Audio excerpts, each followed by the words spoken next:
में करें, कौन सी यूनिवर्सिटी से करें या फिर कौन सी कंट्री से करें, ये बहुत ही वाइटल डिसीजंस होते हैं किसी के लिए भी।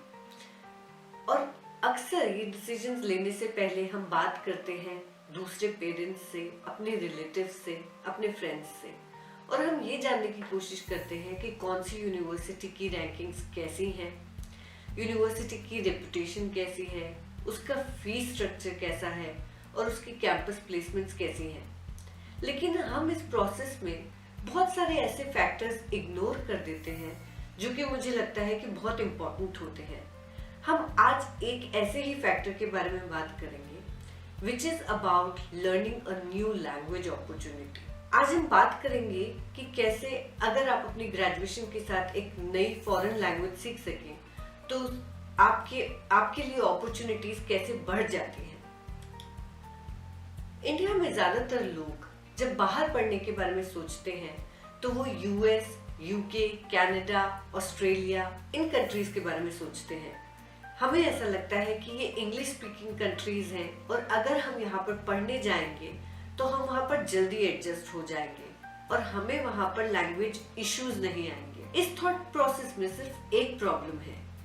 कंट्रीज जैसे कि जापान, इटली, फ्रांस, जर्मनी, जो कि इंग्लिश स्पीकिंग कंट्रीज नहीं है, वो हमारी लिस्ट से बिल्कुल ओमिट हो जाती हैं और हम उनकी तरफ ध्यान भी नहीं देते, ये सोच के कि इन कंट्रीज में लैंग्वेज बैरियर्स हैं, लैंग्वेज इश्यूज हैं। हम आज ऐसे ही एक कंट्री के बारे में बात करेंगे, जापान। जापान का नाम लेते ही हमें ऐसा लगता है कि जापान में पढ़ने के लिए जापानीज आनी जरूरी है। मैंने अपनी ग्रेजुएशन जापान से की थी और आज मैं आपसे जो भी शेयर करूंगी अपने एक्सपीरियंस से करूंगी। सो जापान में पढ़ने के लिए जापानीज बिल्कुल भी जरूरी नहीं है। मैं ये सबसे बड़ा मिसकंसेप्शन सबसे पहले सॉल्व कर देना चाहती हूँ। वहाँ पे 100+ यूनिवर्सिटीज हैं जहाँ पे 150+ ऐसे कोर्सेज हैं जो कि प्योरली इंग्लिश में अवेलेबल हैं और ये courses humanities, science, management, social sciences, हर एक स्ट्रीम में अवेलेबल है। अभी जापान में अबाउट 3 लाख+ इंटरनेशनल स्टूडेंट्स पढ़ रहे हैं और इंडिया से भी हर साल thousands of Indian students they go there to study। और जब ये स्टूडेंट्स जापानीज यूनिवर्सिटीज से ग्रेजुएट करते हैं तो वही लैंग्वेज जिसको हम लैंग्वेज बैरियर समझते हैं या लैंग्वेज इशू समझते हैं, वही इन स्टूडेंट्स के लिए एम्प्लॉयमेंट ढूंढते समय एक बहुत ही बड़ा एडवांटेज बन जाता है। Let me explain you how. So number 1 advantage is when they look for jobs in Japan. So number 1 reason is easy employment in Japan.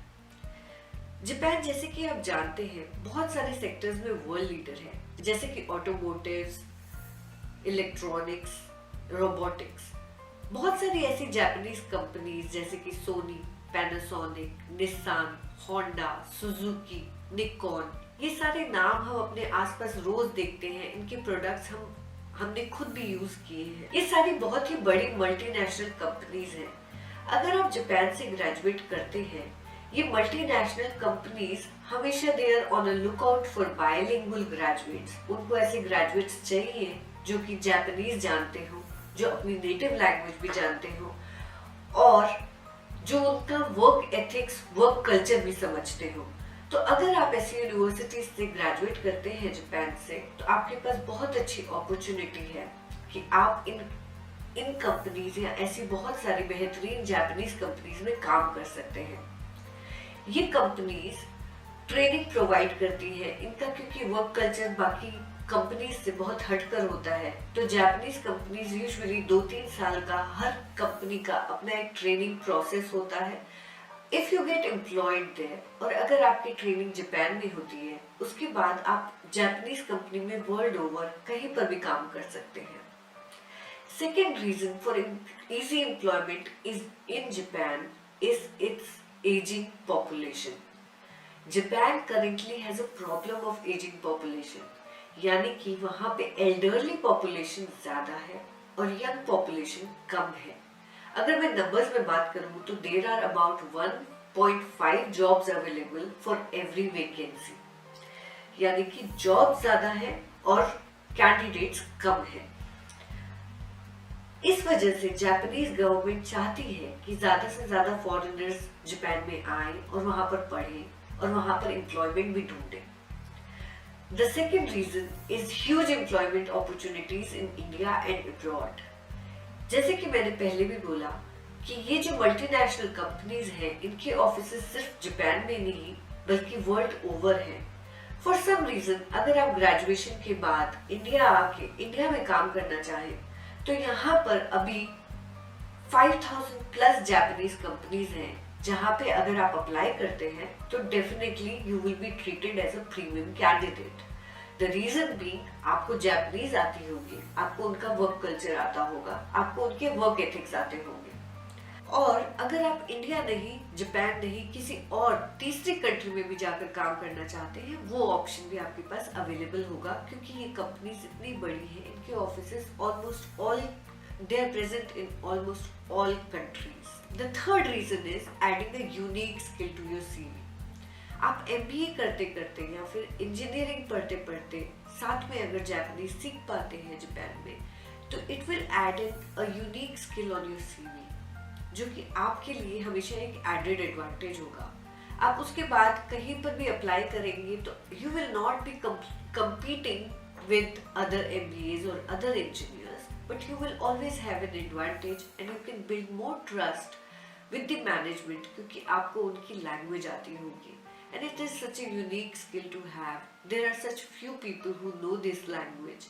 आपके पास हमेशा ये एडवांटेज होगा कि वो जो नीच पोजीशन है वो आप ले सकते हैं। Another very good reason to learn a new language is to grow your awareness about a new culture and a new country. अगर आप किसी भी कंट्री की लैंग्वेज बोल पाते हैं, सीख पाते हैं तो आपके लिए बहुत सारे एवेन्यूज वैसे ही खुल जाते हैं। आप उनकी हिस्ट्री, कल्चर, छोटे छोटे कल्चर के बहुत सारी चीजें होती है, बहुत एस्पेक्ट्स होते हैं जिनको आप समझ पाएंगे डिटेल में अगर आप एक और लैंग्वेज सीख पाएंगे। सो मेरे हिसाब से एक लैंग्वेज को जिसको हम अभी तक बैरियर समझते आए हैं when we are looking out for universities, वही एक वो बैरियर नहीं है बल्कि वो एक अपॉर्चुनिटी है। आई होप इस वीडियो को देखने के बाद आप जब भी यूनिवर्सिटी के लिए सिलेक्शन करेंगे तो आप ये चीज को अपने दिमाग में रखेंगे कि लैंग्वेज कोई बैरियर नहीं होता है बल्कि it is an added advantage to your CV। मैं आने वाले टाइम में ऐसे बहुत सारे वीडियोस जापानीज एजुकेशन के बारे में बनाऊंगी। So I request you to please subscribe the channel and like this video.